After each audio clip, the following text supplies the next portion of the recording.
I'd like to introduce you to a character who is very strange but surprisingly familiar. A character that happens to be your own ego. Not ego in the sense of pride or arrogance, but in a more fundamental sense, as your inborn sense of individuality. The word ego, as you know, is actually the Latin pronoun I. And here it means your inner I, your feeling of I-ness. Ego is a thought that represents you. It's the I thought in your mind. The simplest way to identify it is to notice what happens when your ego is not present. Think about a time when you were enjoying your favorite kind of music and you found yourself getting lost in an enchanting tune, becoming deeply absorbed in its delightful melodies. While you were lost in that sublime experience, could you still hear the music? Yes, of course, because you were still there. So then, who is it that got lost in the music? It was your ego that got lost. Your ego temporarily disappeared while you were absorbed in that powerful experience. And in the absence of your ego, you felt different. You weren't aware of your physical body. You didn't feel your usual sense of being an individual person with a name, a birthday, and a lifelong history. Your sense of personal identity had vanished for the time being. Then, when that state of blissful absorption faded away, your ego returned to its usual dwelling place in your mind, and you felt your personal identity return. So, ego is your sense of individuality, your feeling of being an individual person. To make all this more clear, let's hear from your ego itself, from its place of residence inside the vast expanse of your mind.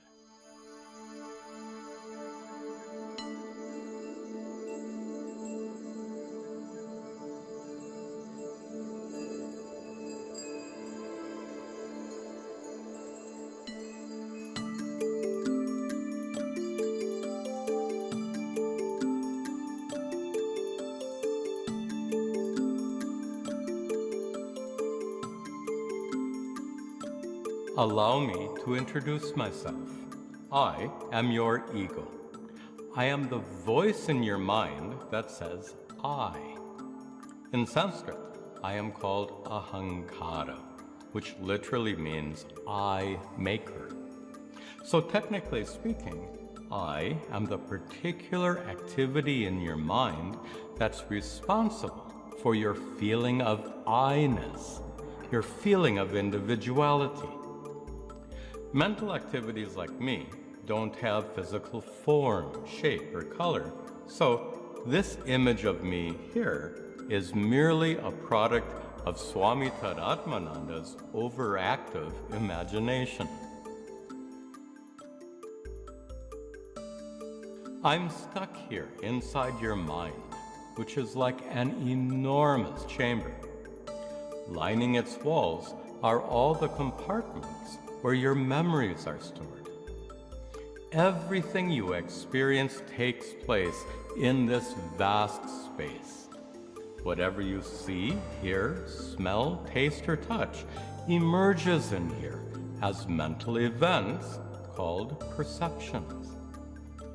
For example, when you see something, your eyeballs capture the object's appearance, and then neurons in your brain produce images that appear here, inside your mind, for you to experience. In the same way, any kind of noise your ears happen to pick up causes various sound perceptions to emerge here inside your mind.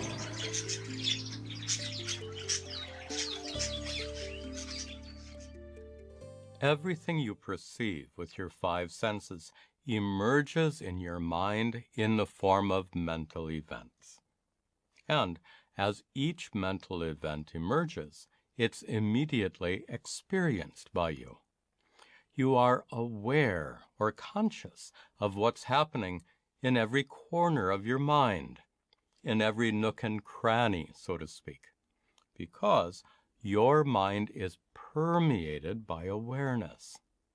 Your mind is completely filled with conscious awareness, like a room that's completely filled with light shining from a bright lamp. In ancient India, the rishis, or sages, discovered that the consciousness shining in your mind is your true self, your essential nature, the inner divinity. They said consciousness is the unchanging light of awareness by which you know or experience all the changing activities in your mind. And just like the sun is utterly unaffected by all it shines upon, in the same way, consciousness is utterly unaffected by whatever it illumines. The rishis boldly concluded, because unchanging consciousness is your essential nature, you are utterly unaffected by everything that happens in your mind. This is one of the most powerful and consequential teachings of the ancient sages. We'll return to this important point later. Right now, let's hear more from your ego.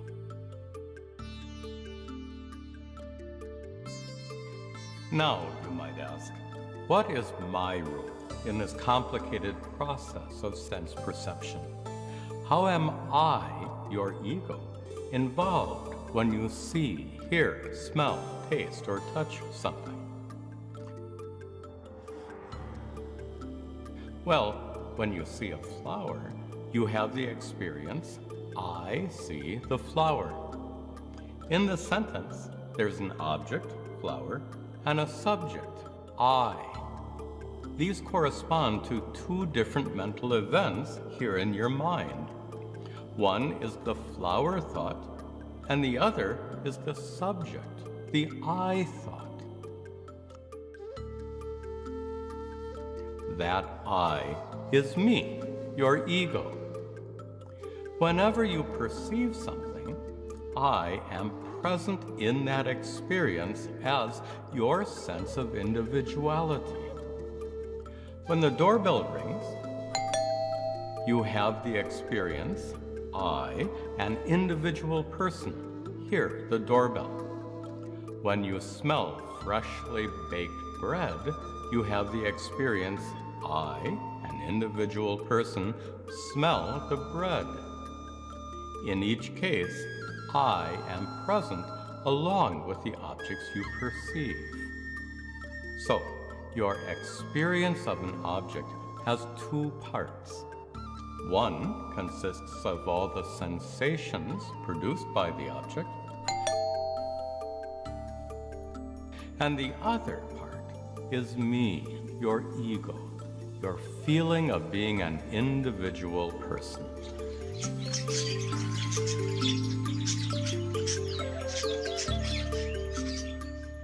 Next, you might ask, is it possible to perceive something in my absence?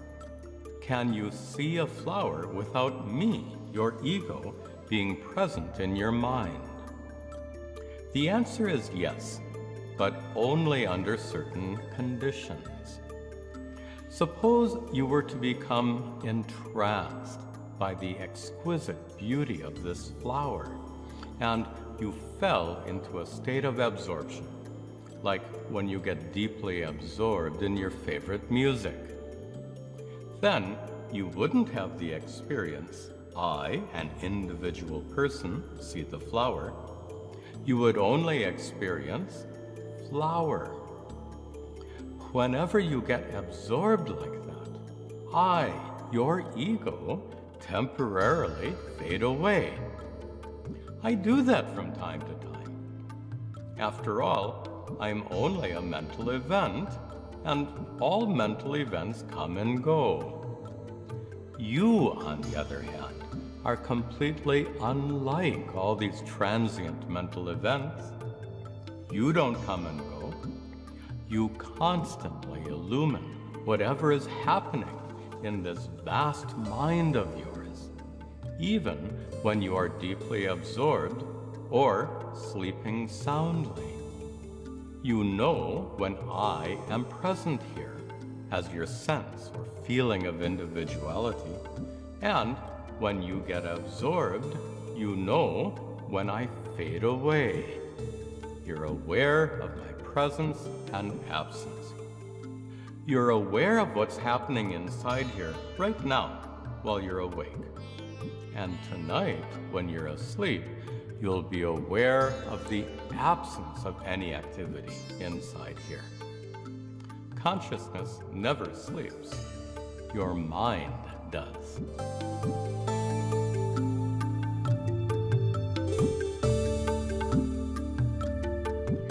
So far, we've only discussed sense perception, when things you see, hear, smell, taste, and touch emerge as mental events in your mind. But in addition to these perceptions, you also experience other kinds of mental events, like cognitions and emotions. Those mental events are not produced by your five senses. They're produced by your mind itself. Let's consider your cognitions first. Some cognitions are abstract and conceptual, like when you ponder the meaning of life. But others are detailed and practical, like when you make a list of items to purchase at the market. While those cognitions are coming and going in your mind, your ego is also present. While you ponder the meaning of life, or while you're making up a shopping list, you still feel like an individual person.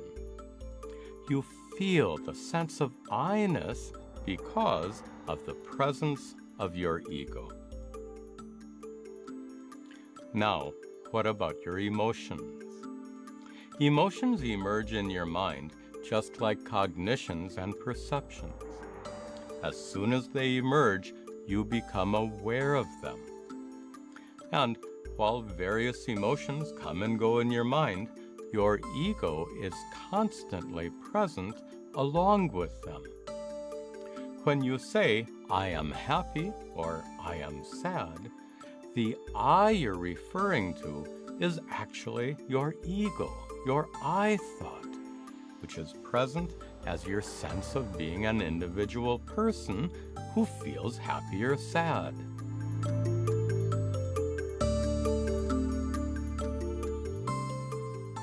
The ancient rishis made the remarkable discovery that you, in your essential nature, don't really become happy or sad.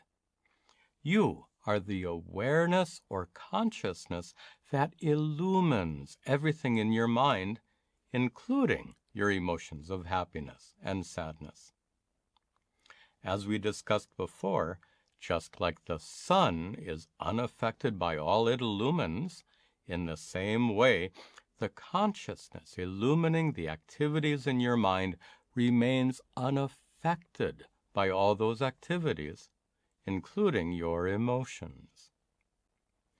But then, if you are truly unaffected by sadness, then why do you feel so sad sometimes? The problem is one of confusion. When you say, I feel sad, the I you refer to is your ego, your I thought, not consciousness. You wrongly identify the I thought in your mind as being who you really are, the unchanging light of awareness that illumines the changing activities of your mind. The truth is, sadness belongs to your mind and the ego that dwells there. Sadness doesn't belong to you, the conscious being.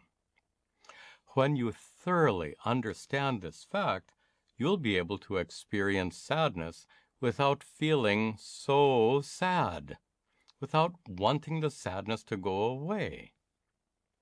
Really speaking, sadness is not your enemy.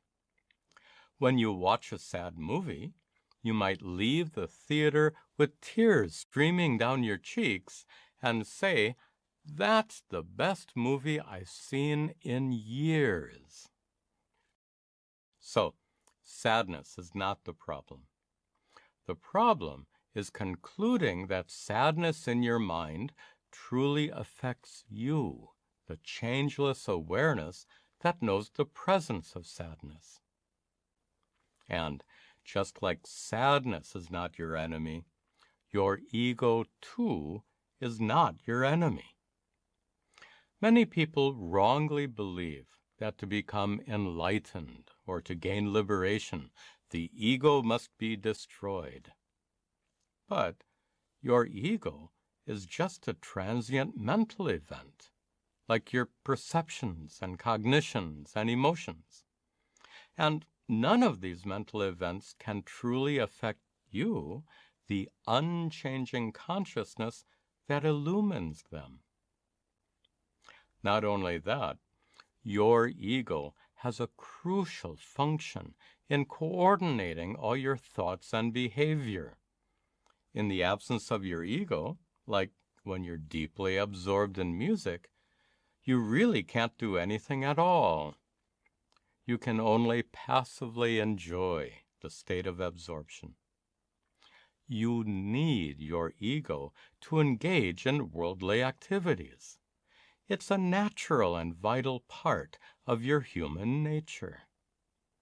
And in the final analysis, your ego is not to blame for your suffering.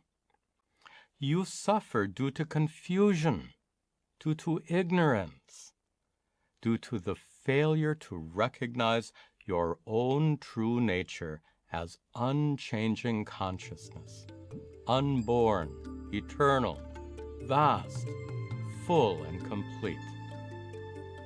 With the help of the powerful insights and teachings of the rishis, you can remove that ignorance and enjoy complete freedom from suffering, even in the presence of sadness.